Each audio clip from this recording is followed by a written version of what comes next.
This train station in China cost $7.8 billion to build over a 2-year period. America could have built 4 of these train stations for $32 billion. Instead, we've sent hundreds upon hundreds of billions of dollars to Ukraine and Israel, and now we're getting ready to start a war with Venezuela.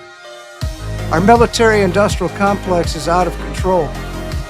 We need to take our money and focus it inward on infrastructure projects like high-speed rail, improving our road system, getting the homeless off of the streets, fighting the drug war. These are the things that America needs to focus on. I wanted to show you this from China as they build their Silk Roads. They have now cut off rare earth minerals. So we have an opportunity because our military-industrial complex can't build weapons without those rare earth minerals. We need to tell our government to take that money now and focus it inward on the American people.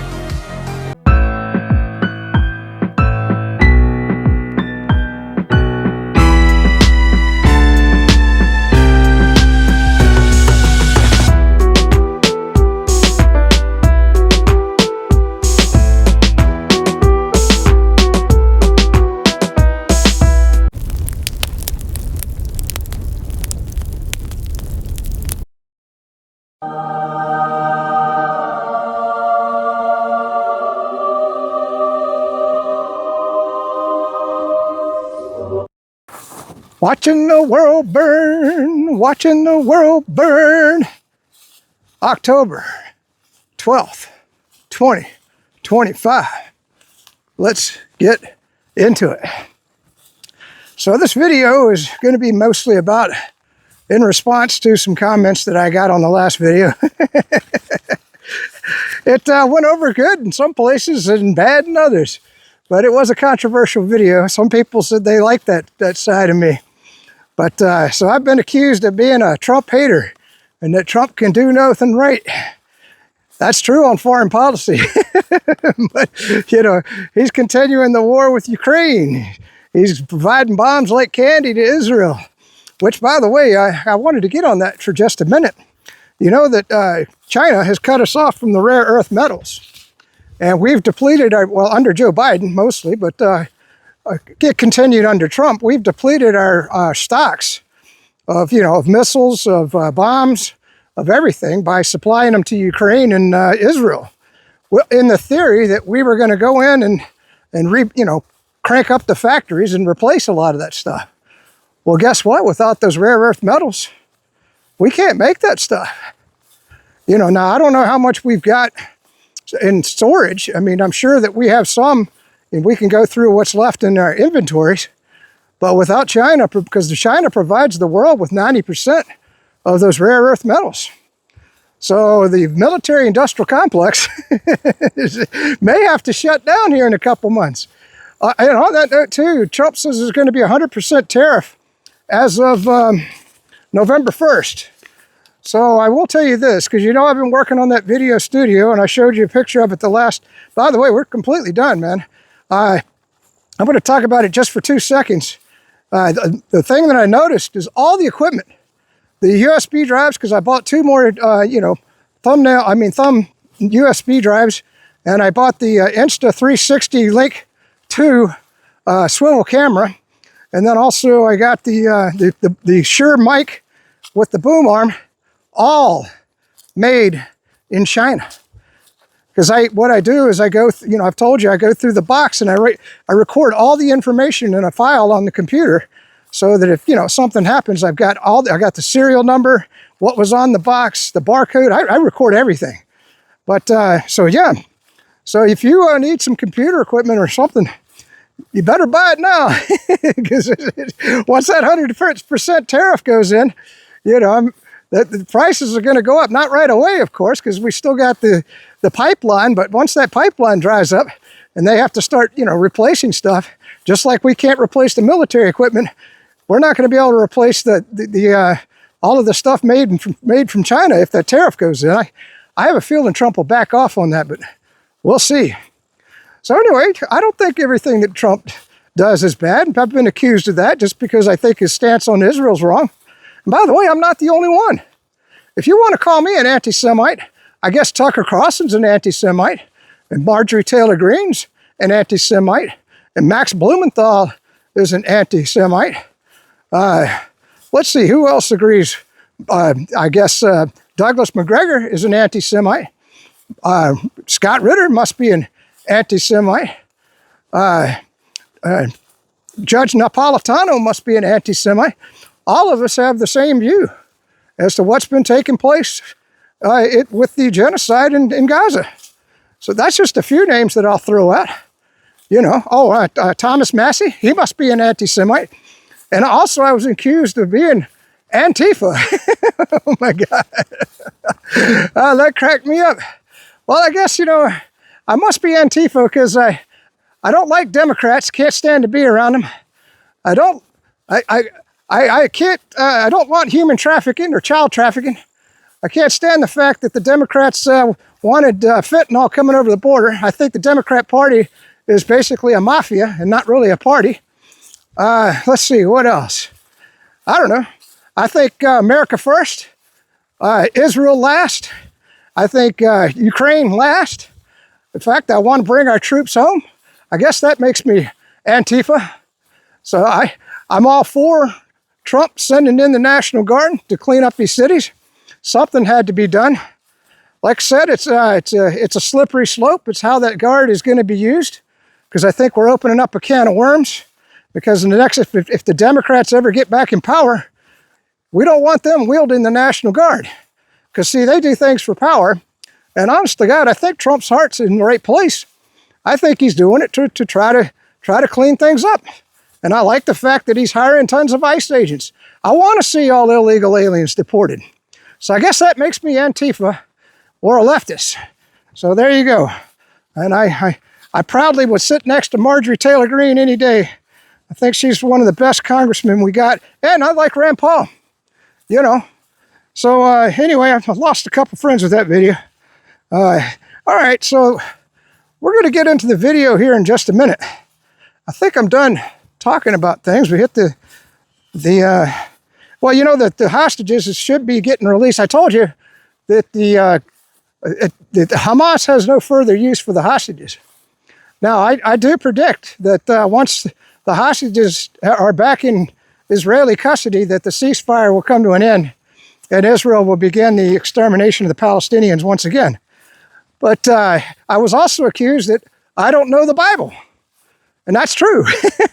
Because I haven't read the Bible since I was, all the way up till about I was 25 years old. I was a big Bible thumper. I read it quite often. Not necessarily at college that often, but most of the time, you know, especially growing up, my parents were always taking us to church, and I had to do Bible readings, Bible study. But anyway, I haven't looked at it in quite some time, to be honest. But I did want to do a deep dive into the Bible, because I was accused that read the Bible. Well, rather than go and read, you know, a gazillion pages and get the text that's associated with Israel being the chosen people, Israel, the Israelites are the chosen people, and the land of Israel is given to them by God. That's what the Christian Zionists believe, and that's what the Israeli Zionists believe. So I asked, let's get into the video. This is going to be wild. It might bore you to death because I got to read this, and I'm going to do the best I can. I put the phonetics speech on this. So I said, why do people think the Israelis are God's chosen people? The belief that the Jewish people are God's chosen people originates primarily from religious texts and traditions, particularly in Judaism and Christianity. Note the term Israelis in your question likely refers to the citizens of the modern state of Israel, which is predominantly Jewish and often tied to its ancient concept through Jewish identity and heritage. However, the idea itself predates the modern nation and applies more broadly to Jews, descendants of the ancient Israelites. Not everyone holds this view literally. Many Jews and Israelis are secular, and many see it as a cultural history rather than the divine truth. So we're going to get into a breakdown of what that means. But I do want to point out my belief. You know that Jesus died on the cross so that we could all be brought unto God. Because prior to that, kind of, you could say that the Israelis were the chosen people. Now, if you didn't recall, the Israelis were the ones that condemned Jesus to the cross. So I think a lot of people forget about that. Now, the Romans crucified him, but the Jews or the Israelis, they condemned him to Pontius Pilate, or brought him before him. So the concept is rooted in the Hebrew Bible, known as the Old Testament in Christianity, or the Torah in Judaism. It begins with God's covenant to Abraham around 2000 BCE, promising his descendants, these Israelites, later Jews, would become a great nation and be blessed to bless others. Genesis 12, 1 through 3, 17, 1 through 8. This is expanded into the story of Moses and the Exodus, where God selects the Israelites at Mount Sinai to be his treasured possession and a kingdom of priests if they follow his laws. Exodus 19, 5, 6, and Deuteronomy, sorry, that's a hard word to pronounce, 7, 6 through 8. Now, wanted to talk about that just 1 second. Because the covenant that God made with the Israelites is as long as they followed his teachings and his words and spread that gospel upon the world, okay, they would be blessed by him and be given the land. And we're going to talk about the land that they would be given. But if they deviated from that course and did not follow God's teachings, guess what? All bets are off. Okay, so let's get into it. I don't think they're following God's teaching by exterminating the Palestinians. That's just my belief. In Jewish tradition, being chosen doesn't imply superiority, but rather a responsibility. This is what I was talking about. To uphold ethical monotheism, followed by the 613 commandments, the mitzvot, and serve as a light unto the nations by exemplifying God's will and proclaiming his truth to the world. The purpose was to demonstrate God's character, grace, and judgment through a specific people, ultimately to draw all nations to him. Exactly what I just said. Christian perspectives. Many Christians inherit this idea from the shared Old Testament, but interpret it differently. Some believe that Jews remain God's chosen people eternally, as the covenants are irrevocable, Romans 11:29, and that Jesus, a Jew, fulfilled prophecies through them. Others hold to replacement theology, where Christians have become the new chosen people after many Jews rejected Jesus as the Messiah. That's what I was talking about. They rejected Jesus. Okay, and I believe our path to God is through Jesus. And I do believe that Christians, I don't say that we've become the chosen people, but we're certainly equal to the Israelis as far as being God's chosen people. That's my belief. In some evangelical Christian circles, support for the modern Israel is tied to this belief, seeing the nation's establishment in 1948 as the fulfillment of biblical prophecy. The regathering of Jews in Isaiah 11 through 12. Modern context and Israelis. Today, the belief persists among religious Jews and supportive Christians, often linked to Israel's role as the Jewish homeland. However, Israel is a diverse, secular democracy where many citizens, including non-Jews, don't subscribe to the religious interpretations. The idea can also be misused in political debates and anti-Semitic tropes, portraying it as claims of supremacy rather than responsibility. See what I'm saying? The Israel thinks that they're superior and that the Palestinians are Amalite. They're just, they're subhuman, okay? And when you listen to Zionists talk, that's exactly what they say. The Palestinians are subhuman. Where this is saying, in my belief, that's not true. Not all who reference this are religious. It can be cultural shorthand for a Jewish resilience, contributions to society, or historical survival despite persecution. All right, as we move along here, I had to make a few corrections. I was on the second half of the page when I started reading the next section, so let's get this in here. Does God ever say kill all the Palestinians in the Bible? That was my next question to Grok. No, the Bible does not contain any command from God to kill all Palestinians. As the term Palestinians refers to a modern ethnic and national group that did not exist by that name or identity during biblical times. The word Palestine, or Palestina, derives from the ancient Philistines, Hebrew, Palestinim, or non-Semitic people mentioned in the Bible who inherited parts of the southern coastal region, including Gaza. But modern Palestinians are not direct descendants of the Philistines and are more commonly linked genetically and historically to the Canaanites and later Arab populations. So when the Zionist or a Christian, the Christian nationalist or a Christian Zionist, when they try to justify the extermination of the Palestinians based on biblical connections, I don't see the connection here. Now, maybe you do. Okay. So the absence of Palestinians in the Bible, that's the next section. The Bible, both Hebrew Bible and the Old Testament and New Testament, never uses the term Palestinians or refers to the modern Palestinian people. The region was known biblically as Canaan, the land of Israel, or Philistina, or the Philistine areas. The name Palestine was later applied by the Romans, and this is very interesting, by the way, the Romans around 135 CE as Syria or Palestina, to rename Judea after suppressing Jewish revolts, drawing from the Palestine name to diminish Jewish claims. So I guess you could see where the name Palestine is can be looked down upon because the Romans were using it to I guess, diminish Israelis. Modern Palestinians emerged as distinct identity in the 19th and 20th centuries under Ottoman and British rule, with roots in Arab, Canaanite, and other Levantine ancestries. Thus, any biblical commands cannot directly apply to them. Let's get on with the video.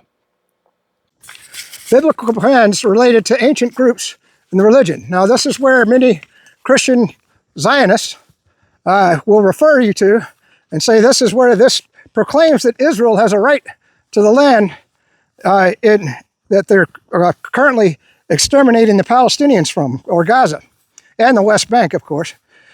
While there are no reference to Palestinians, the Bible does include divine commands for the Israelites to conquer and destroy certain ancient peoples in Canaan, the Promised Land, which overlaps with modern Israel and Palestinian territories. These are often interpreted as acts of divine judgment rather than blanket ethnic extermination, and scholars debate this historical accuracy, moral implications, and whether they were hyperbolic, common in the Near Eastern war rhetoric. So in other words, it's how you interpret it, okay?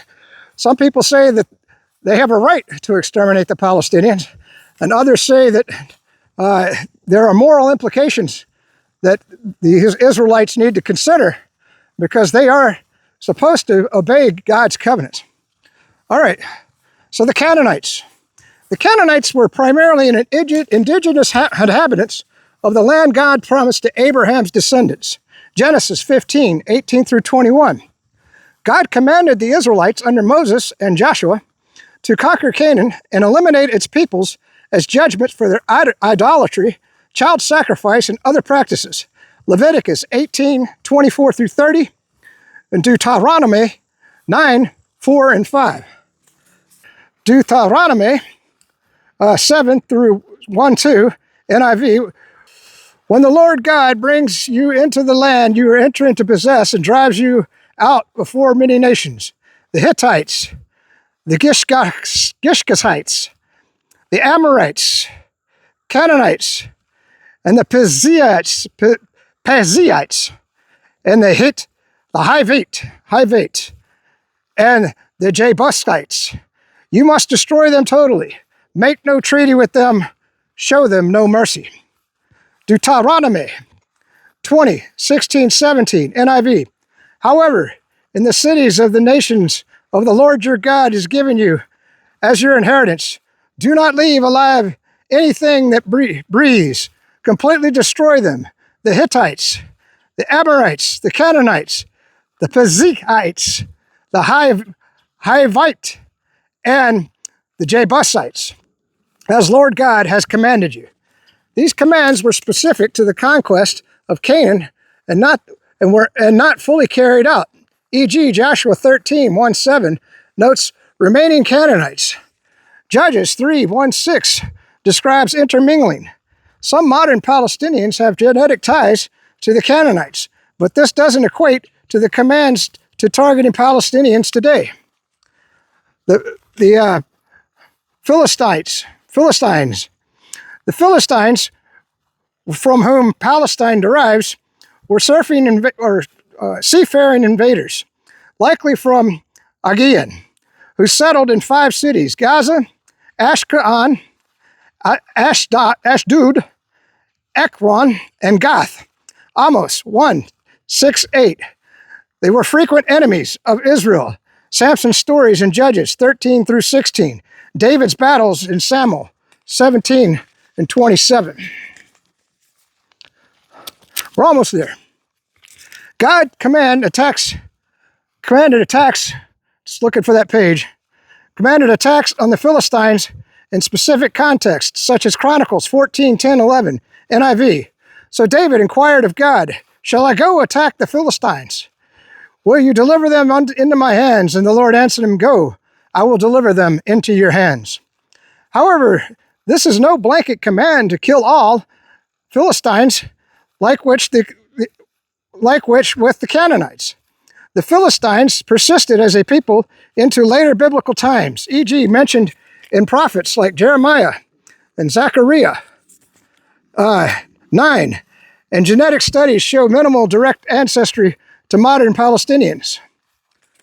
The Amalekites, another group God commanded total destruction of was the Amalekites. Amalekites, that's how you pronounce it, Amalekites, for ambushing Israel. Exodus 17:8-16, and Deuteronomy 25:17-19.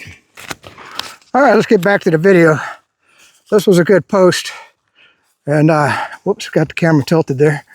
This was, so this is what I think of a Democrat. They kill babies. You got a Democrat neighbor, they kill babies. They're all pedophiles. They groom kids. They hate America. They support racism. They support gun control. They are lazy. They live off the system. They are brainwashed sheep. They believe anything CNN says. They have no common sense. They support fascism. They hate the Constitution. They are miserable people. They are violent. They are totalitarian by nature. And they would just see you as a conservative, if you're watching this video, dead. So let me get this put away. But while I'm putting it away, we got 2 other people that I thought of. So we got a video right here by Matt Gaetz. I thought this was a great video. And he's talking about how AIPAC basically recruits congressmen. Let's watch that video now.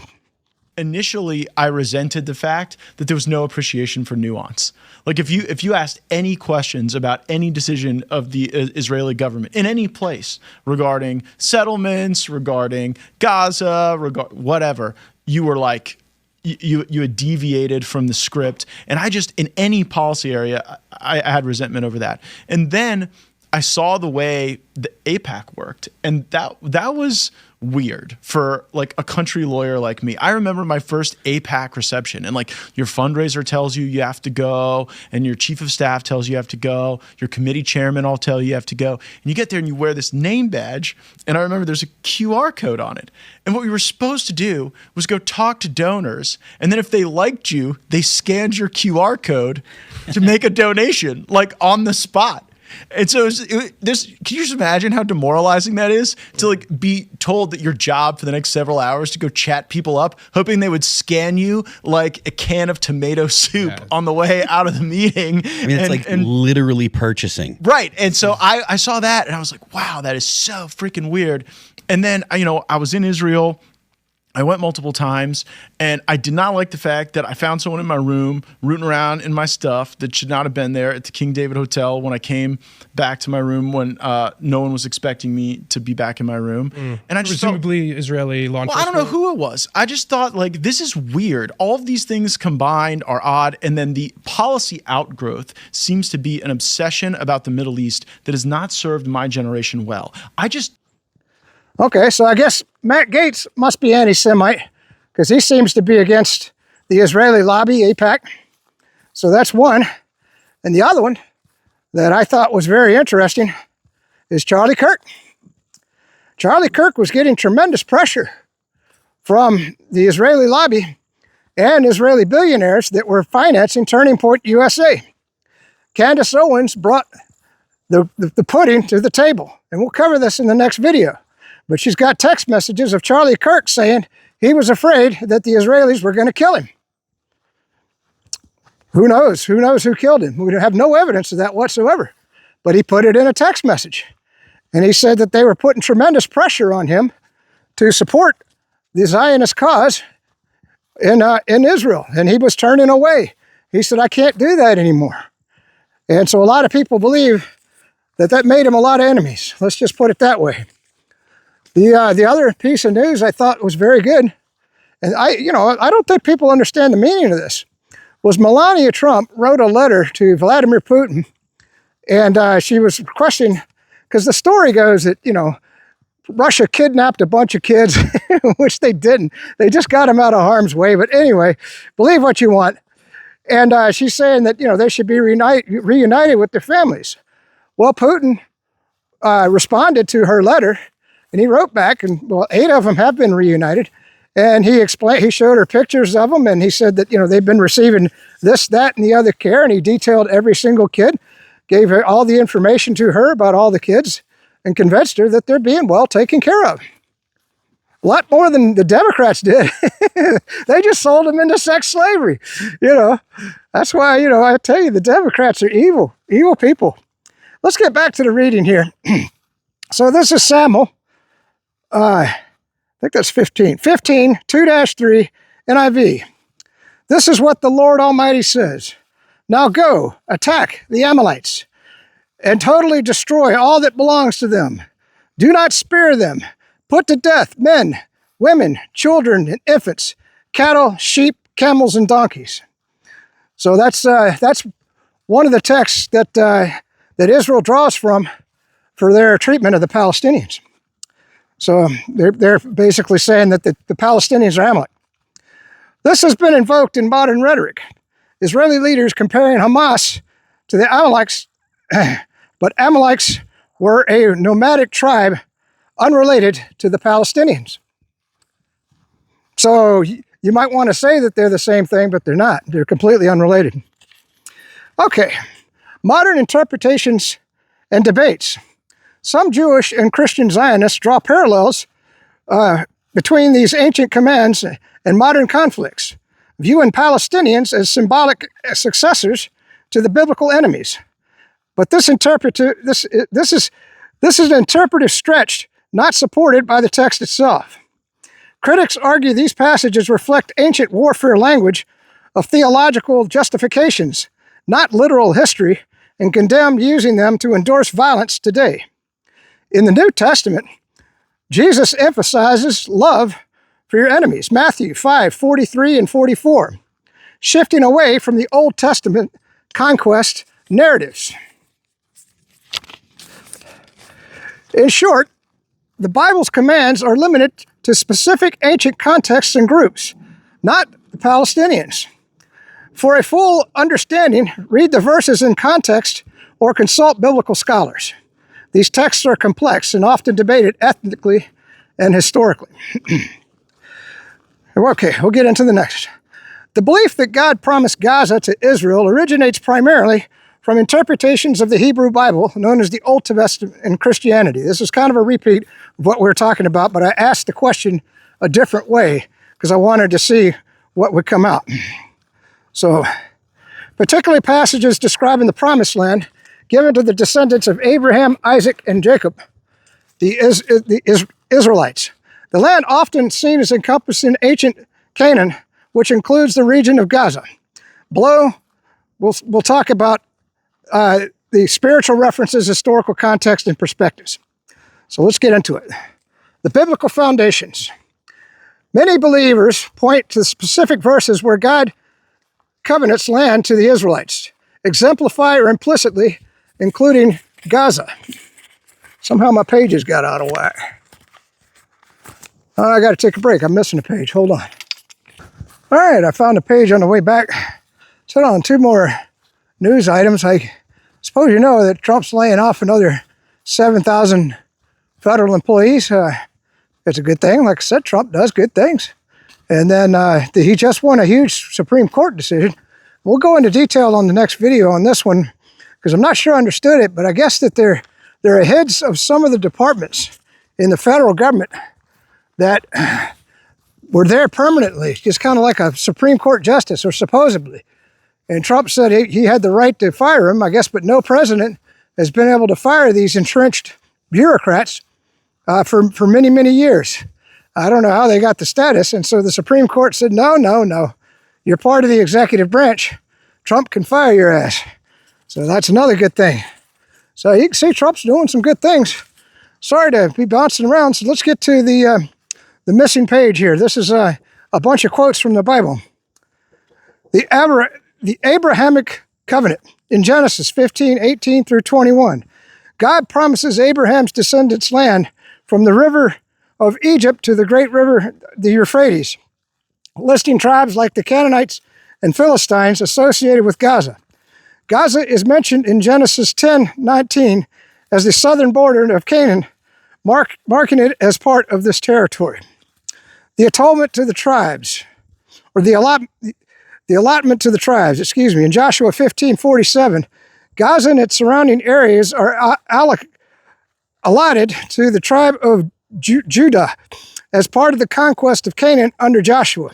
Joshua 10:41 and 11:22 describe Israelite campaigns extending to Gaza through the Philistines, non-Israelite inhabitants, retained control there for centuries, making it a site of ongoing conflict. Judges 16, where Samson is imprisoned in Gaza. Prophetic references. Prophets like Amos 1:6 through 8, Jeremiah 47, 1 through 5,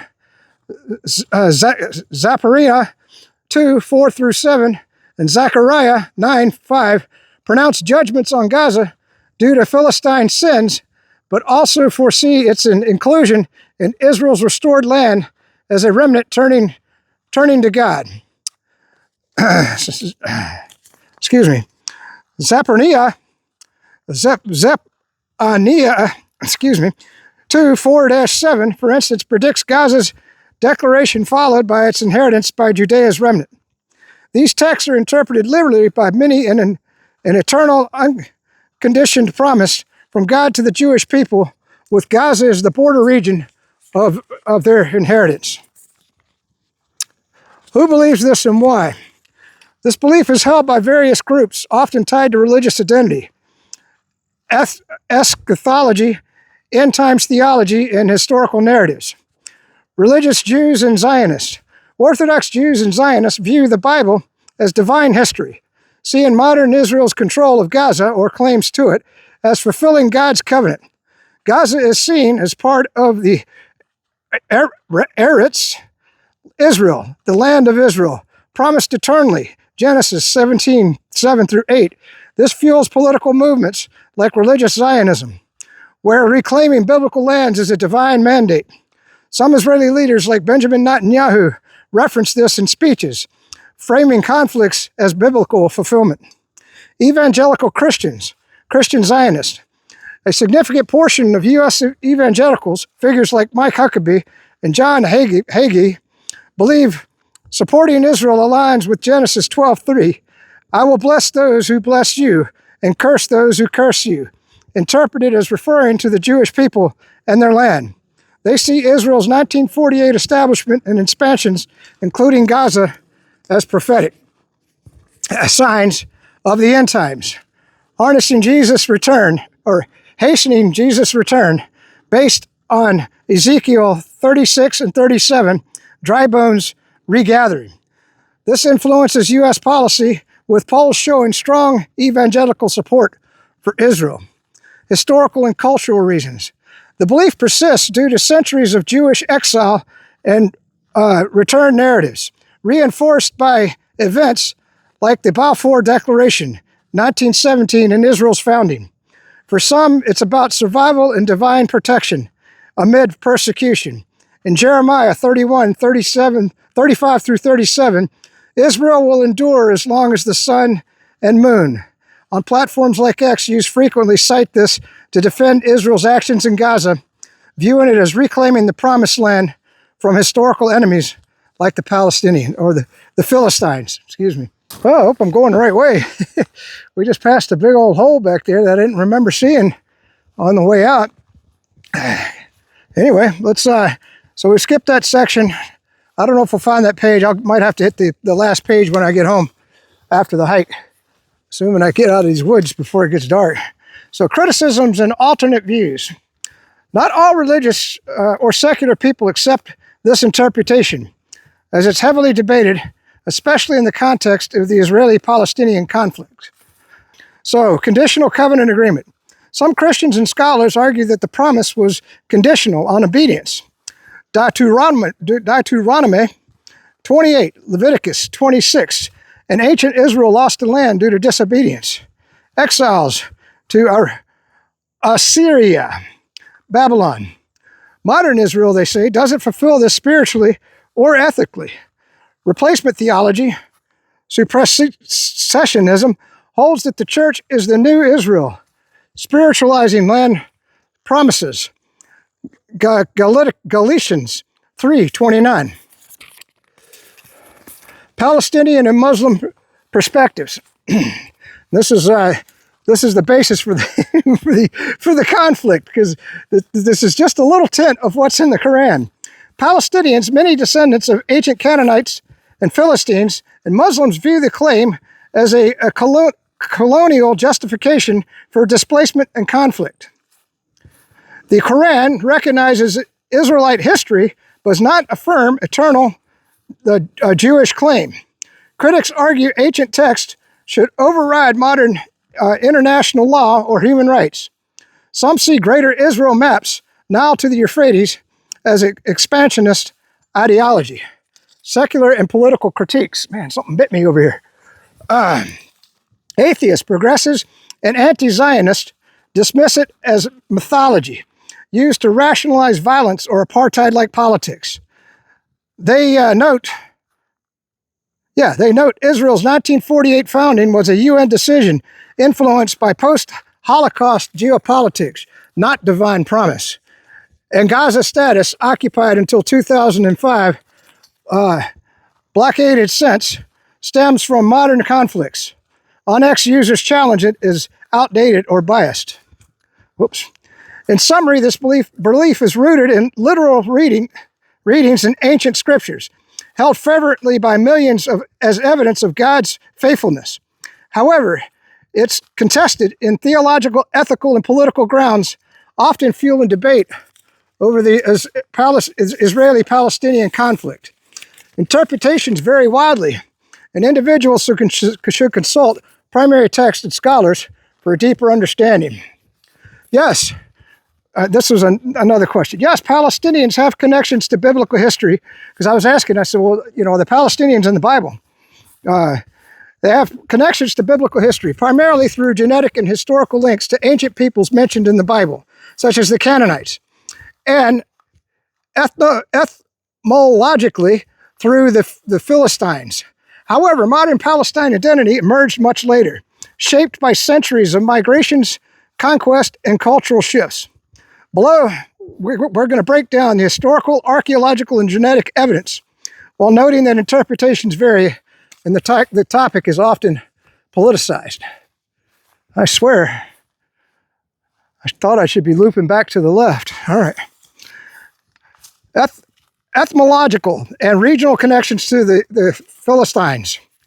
The name Palestine, and thus Palestinians, derives from Palestia, the biblical term for the land of the Philistines, Hebrew, and then I'm not even Palestine.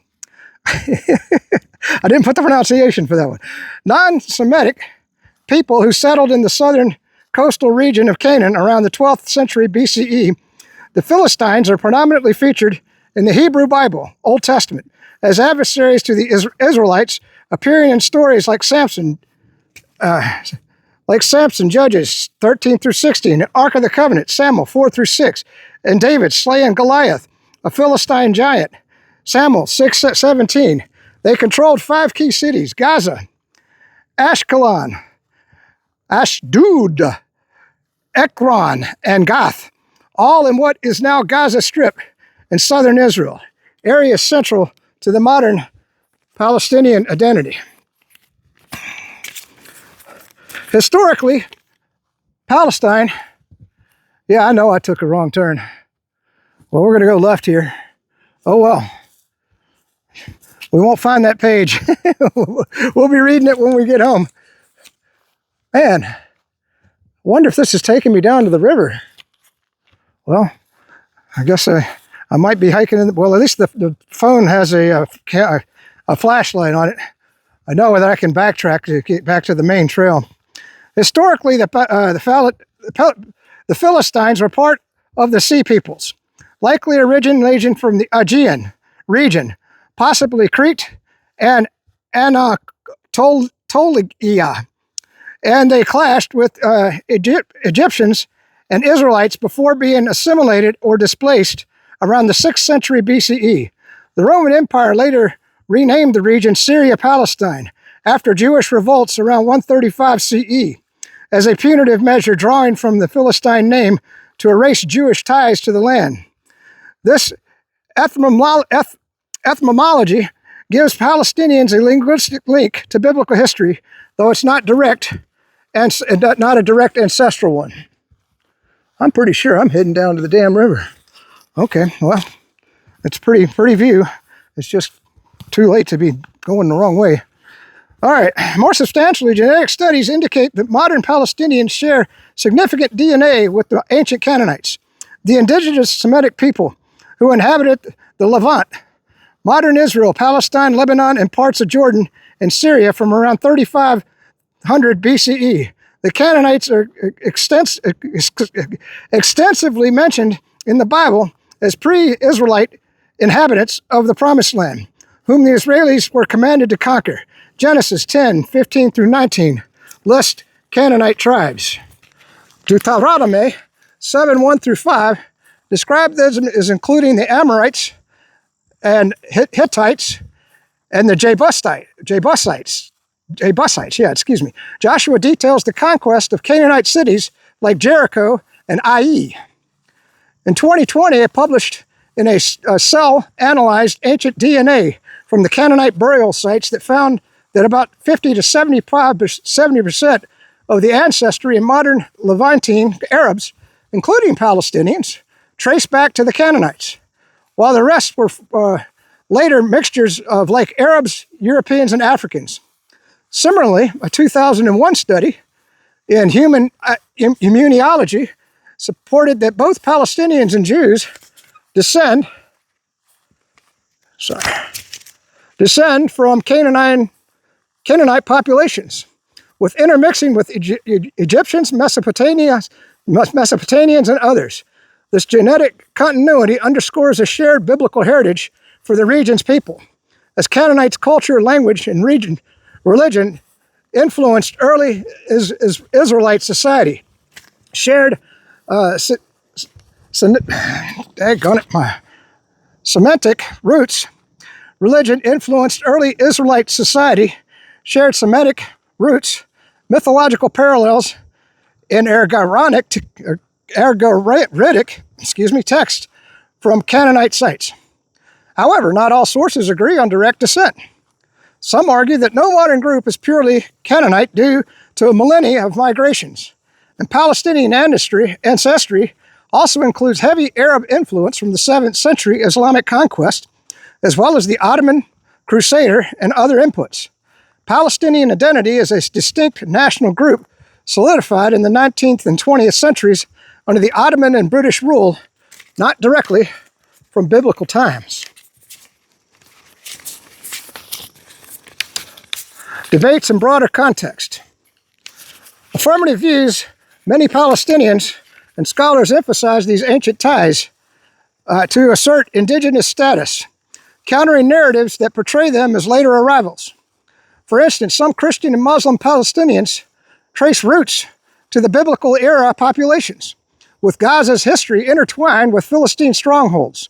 Archaeological evidence from sites like Tel el-Safai, biblical Goth, support ongoing human habitation in Palestinian areas since the Canaanite times. So you can see, really, the blood has been intermixed throughout the centuries. So to say that Israel's, I would imagine probably over the centuries, many Israelis probably married into the Arab nations, or even with all of the crisscross of all of these genetic bloodlines. Skeptical views.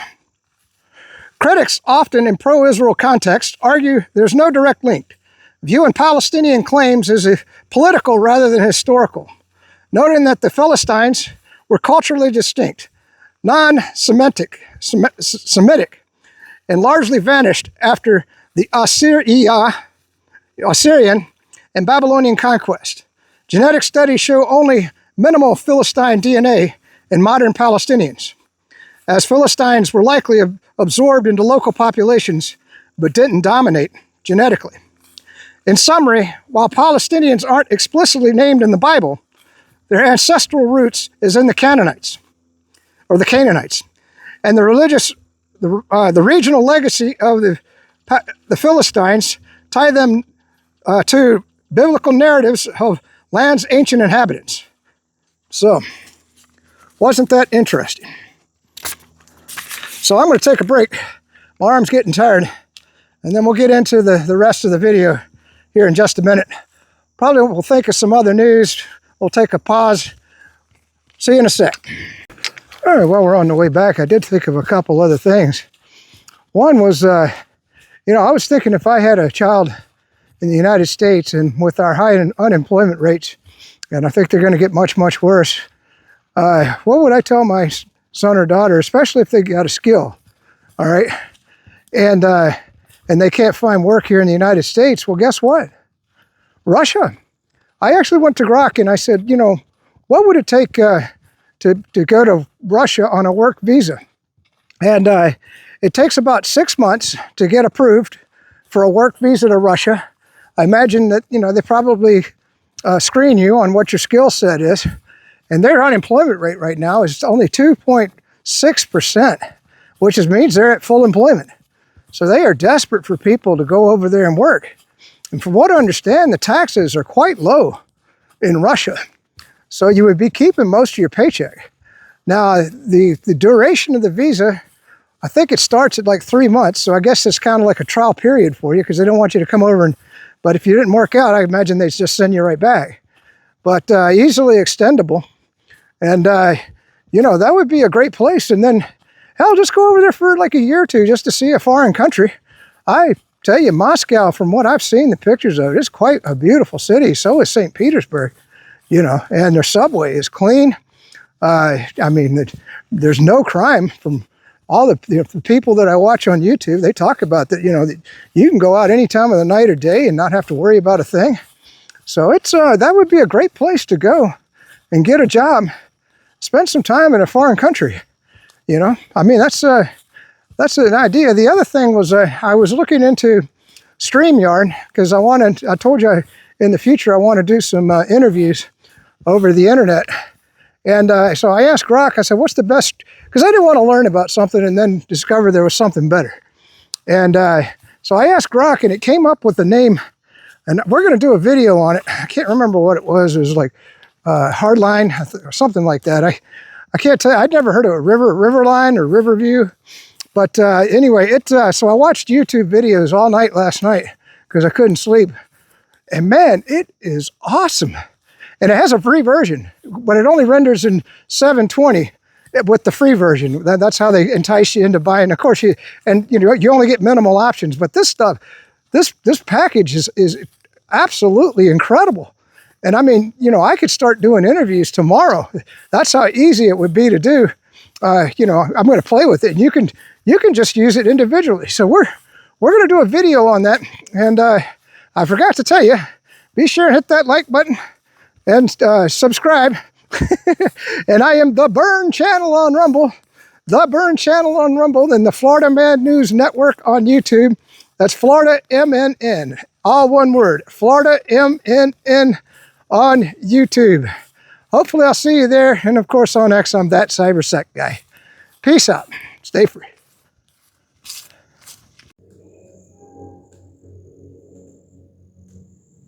Got a deer on the way back. Sorry, I'm gonna zoom it out for just a minute till we get closer to him. See these spooks.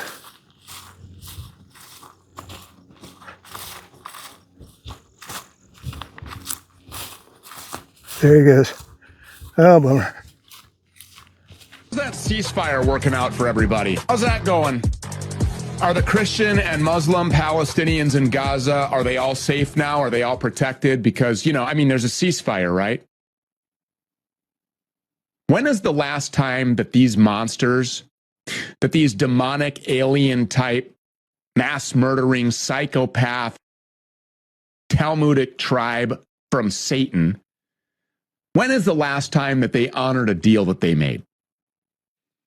When is the last time you can think of that this regime or that fake country, the nation state of Israel, ever made good on a promise? Kind of like the military-industrial complex, isn't it?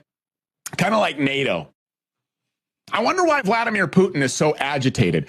Well, maybe because, just like I told you over 3 years ago, they want regime change there. They want to break up Russia. They want to install central. Do you think it's good for America to have any foreign country geofencing our churches and targeting messages to our worshiping Christians?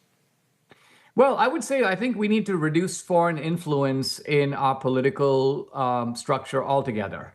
Right, but is that practice bad? Is that practice bad? It is bad. It is bad. Okay.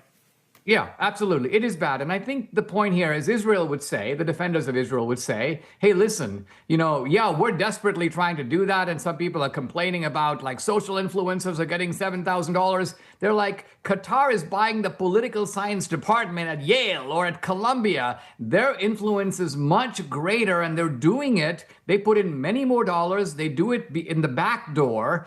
And what they're doing is buying institutions that have immeasurable impact on American life. So look, I think that influence should be reduced. Or at the very least, we should know about it. So I'm glad when people know that, hey, listen, you're getting these messages, but guess who is behind them?